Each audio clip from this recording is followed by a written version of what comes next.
The distinctive monochromatic art style of White Knight instantly draws you in. With an obvious Alfred Hitchcock influence and throwing in some noir themes, this could be a very beautiful horror game that takes you back to the old school days of where you didn't have any resources to defend yourself and it was all about the tension of the environment.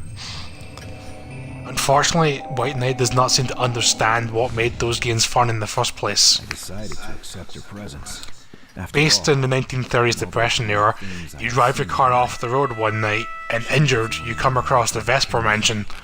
Here, you break in and look for help, but you quickly find out that something's not right. Graves have been dug up, there's lots of evidence of murder going on in the house, and the place is haunted by ghosts. And for reasons that's really not explained at all, you stick around and try to investigate what's going on.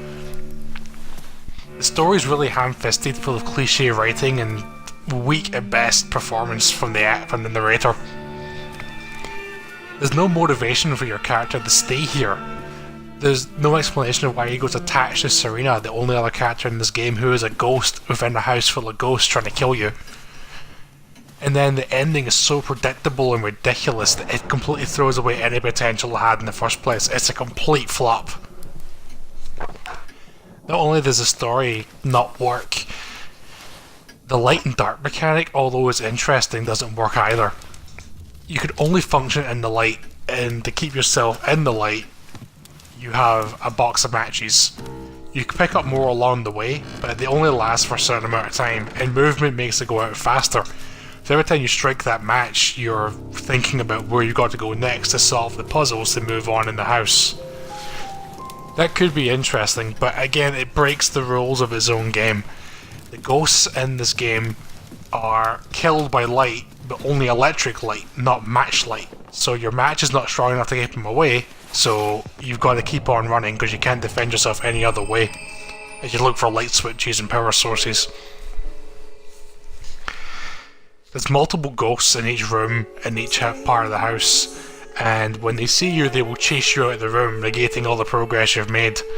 But because you have to run, and running makes the match go out quicker, you could end up being in a situation where you don't have any light source, you can't stop to strike the match to stay in the game, you can't see where you're going, and then you're dead because the ghost instantly kills you. And that's not fun. To make it even worse, a manual save system means that you have to make specific parts of the game where you save, and if you die because of an insta-death that you couldn't predict coming, or the game just goes against you, you could lose 10, 20, 30 minutes worth of progress because the game jumped you. Feeling vulnerable in a horror game is important, but you still have to feel competent, and White Knight fails to do that. Your movement is super clunky because the fixed camera perspectives of Resident Evil are not accompanied by the tank controls. So you're leaning forward to go one way, then the camera flips and all of a sudden you're walking backwards, and that can cause you trouble, again, when you're being chased by ghosts. At its heart, this horror game is also a puzzle game, and the puzzles are fairly okay. Some can be pretty obscure, but examining objects unlocks newspaper clippings that will give you okay hints at how to solve most of the game's puzzles, only once that they have to go online and find a solution. It's a real shame because White Knight is beautiful to experience. When the game is flowing well and you're going from room to room, keeping light source to light source, and the music kicks in, the smooth piano, it can be quite tense, it can be quite chilling, and then the screech of a ghost can really make you jump in a way that horror games rarely fail to do now. Unfortunately, it's just not balanced enough to remain entertaining throughout its short lifespan, and for that reason I can't recommend it.